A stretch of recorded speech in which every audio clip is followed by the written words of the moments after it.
ان الله يحب التوابین، الله توبه کننده ها را دوست داره. ما که رفیق ما را دوست داشته باشه، اگر رفیق محبوب ما را دوست داشته باشه، خیلی خوش ما میه. محبوب تر از الله خود دیگه وجود نداره. یکی تو دوست و محبوب خدا انتخاب شی، توسط توبه انتخاب میشی. ان الله يحب التوابین، الله توبه کننده ها را دوست داره. این آیه خیلی جالب است. خب حتما کسی که توبه میکنه گناه کرده، همین گناهکار توبه کننده را الله دوست داره. نافرمانی از الله کرد، دوستت داره، میگه توبه کن. این اگر عمق آیه را متوجه باشیم، بطن آیه را متوجه باشیم، چی معنا داره این؟ میگه من دوستت دارم. خب به شرطی از این که تو بازگشت بکنی، رجوع بکنی، بگی من اشتباه کردم. حتی کسی که میگه توبه میکنه، آیت قرآن کریم از سوره فرقان آمده الا من تاب و عمل عملا صالحا فاولئک یبدل الله سیئاتهم حسنات. الله متعال گناههای اینها را به حسنه تبدیل میکنه، به نیکویی تبدیل میکنه. 60 سال اگر انسان گناه میکنه، بعد از 60 سال یک فرصت برش مساعد میشه که توبه بکنه، الله متعال این 60 سال گناهی از این به ثواب تبدیل میکنه با توبه از این. اینی از کمال مهربانی. شاید اگه انسان ببخشد اما فراموشش نمیشه، از الله متعال تو معامله نیست، هم حذفش میکنه اگر عفو خواسته باشه از الله متعال، هم از کتابچه پاکش میکنه، هم او رو به حسنه تبدیل میکنه. خیلی دروازه گسترده هست، وسیع هست و باز هست. حالا یک نفر میگه من خود رشوتم خوردم، زنا هم کردیم، سود هم از من نمانده، قمارم نمانده، چرس و تریاک و هیروئین و مواد مخدر و نافرمانی پدر و مادر و دوری از فرامین الله متعال و به هزارها و هزارها گناه و معصیت را مرتکب شدیم. آیا راه بخشش وجود خواهد داشت؟ مگر این آیه چی معنا داره که ان الله یغفر الذنوب جمیعا، الله متعال همه گناه ها را میبخشه؟ این کلمه همه چی معنا داره؟ ابتدای آیه همین قسم است که یا عبادی الذین اسرفوا علی انفسهم لا تقنطوا من رحمت الله. از رحمت الله ناامید نشوین. ناامید کافر ناامید میشه. لا تیأسوا من روح الله انه لا ییأس من روح الله الا القوم الكافرون. قوم کافر، قوم ناسپاس به خدا اونها از الله ناامید میشن. تو چرا ناامید هستی؟ تو رو الله زندگی بخشیده، تو رو الله انسان خلق کرده، اشرف مخلوقات، تو رو با بهترین صورت خلق کرده، تو رو مسجود ملائکه گشتانده،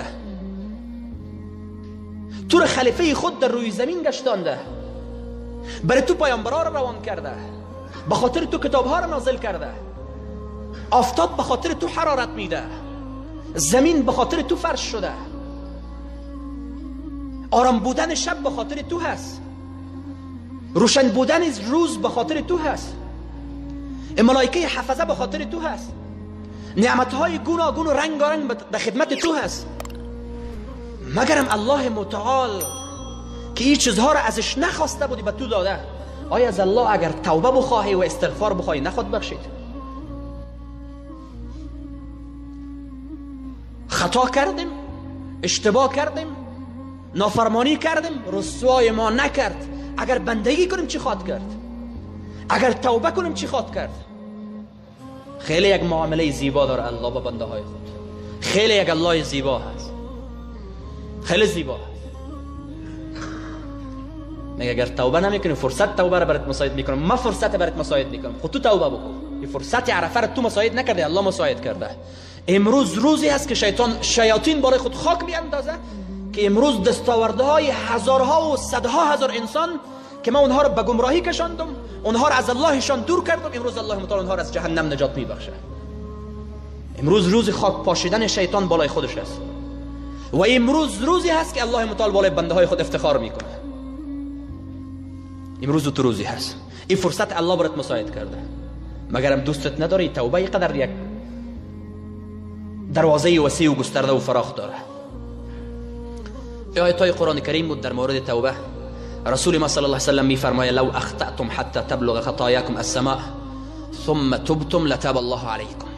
میگه اگر شما گناه کنین، خب دقیق متوجه باشین، لو اخطأتم، اگر گناه کنین و یه گناهتون حتی تبلغ خطاياكم السماء، و یه گناهایتون تا به آسمان ها برسه، ثم تبتم، بعد شما توبه بکنین، لتاب الله علیکم، الله متعال توبه شما را میپذیره. این حدیث را ابو هریره از رسول الله روایت کرده و این حدیث در ابن ماجه نقل شده. مگرم گناه تو تا کجای آسمان ها را هست؟ شیطان قسم یاد کرده که فبعزتک لاغوینهم اجمعین، با عزتت قسم پروردگار که تمام بنده های تو را گمراه میسازم. الله چی یاد میکنه؟ قسم الله را متوجه بشون، گفت با عزت ما قسم که تا زمانی که اینها استغفار بخواهن، اینها بخشش از ما طلب کنن، من هم میبخشمشون، دست آزاد باشه. او میگه من با عزتت قسم من اینها را گمراه میکنم، الله میگه با عزت ما قسم که من میبخشمش. نافرمانی کنه از ما خود توبه، وقتی که نافرمانی کرد بخشش بخواه، اشتباه کردم. دعای ملائکه مقرب خدا و کسایی که در ماحول عرش قدم میزنن و در ماحول عرش هستن، حاملای عرش هستن، اونا هم برای شما دعا میکنن، برای مؤمنین. الذين يحملون العرش ومن حوله يسبحون بحمد ربهم ويؤمنون به ويستغفرون للذين آمنوا. برای انسان های توبه کار ملائکه هم دعا میکنن که الله اینها را ببخش. یعنی الله بر زمین را مساعد کرده که برای اینها بگویه که بنده های توبه کار برای اینها شما استغفار طلب بکنید. استغفار هم از ملائکه باشه و قبول کننده هم الله باشه، کجا رد خواهد شد؟ اون معصوم ملائکه لا یعصون الله ما امرهم و یفعلون ما یؤمرون،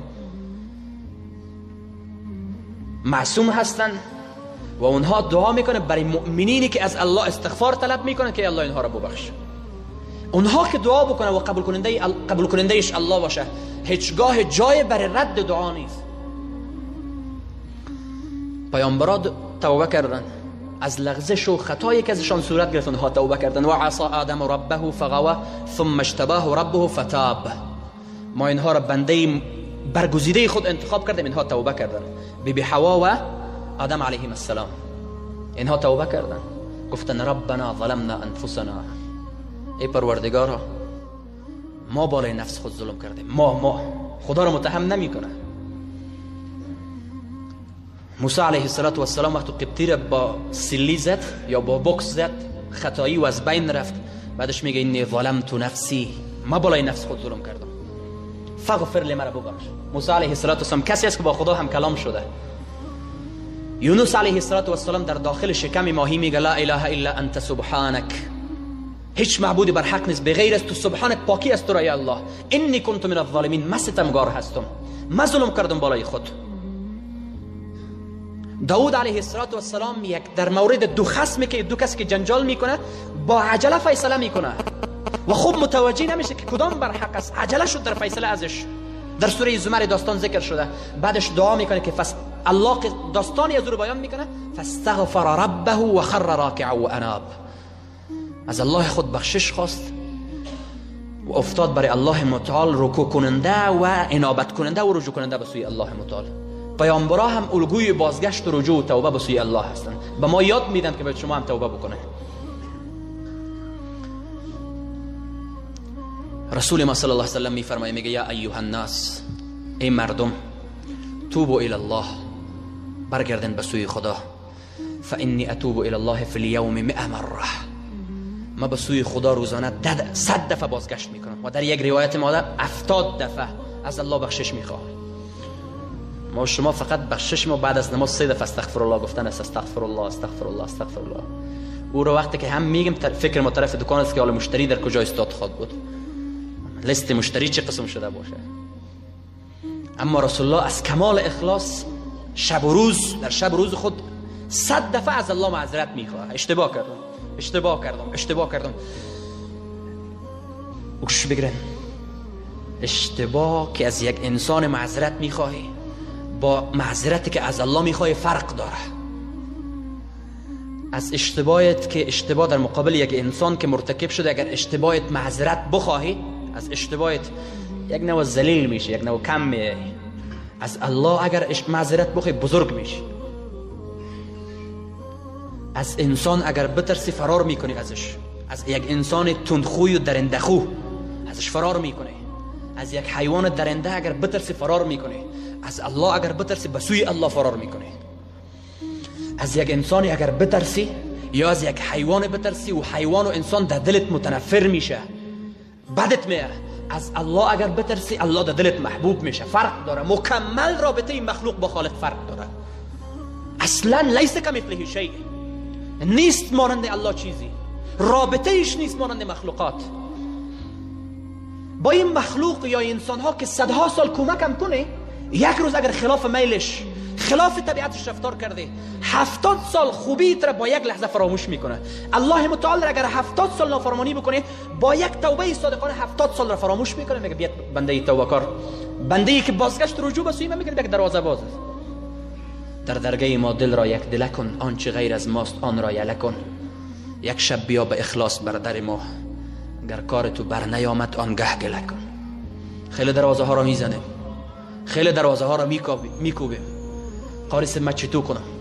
من تو مشکل دارم، اقتصاد من ضعیف است، ازدواج نمیتونم، مشکلات خانوادگی داره، بو رجوع، بو خلیفه، بو قارس، بو ملاسب، بو دروازه، بو بزرگ، بو ثروتمند. یک دفعه دروازه الله را خود در بزنه. یک دفعه یک شب بلند شم دروازه بلا کیف الله را در بزنم که یک بنده گناهکار و نافرمان و به اصطلاح ما و شما 4 عیب شرعی پشت دروازه هست و یک دروازه‌ای که زیاد دق الباب میشه باز میشه. و جایی که دروازه هست خب حتما امیدی برای باز شدن است. اگر امیدی برای باز شدن نمید، باز به جای دروازه دیوار میگذاشتن. خب دروازه به این خاطر است که باز میشه، دروازه توبه به این خاطر است که باز میشه. حرکت کن.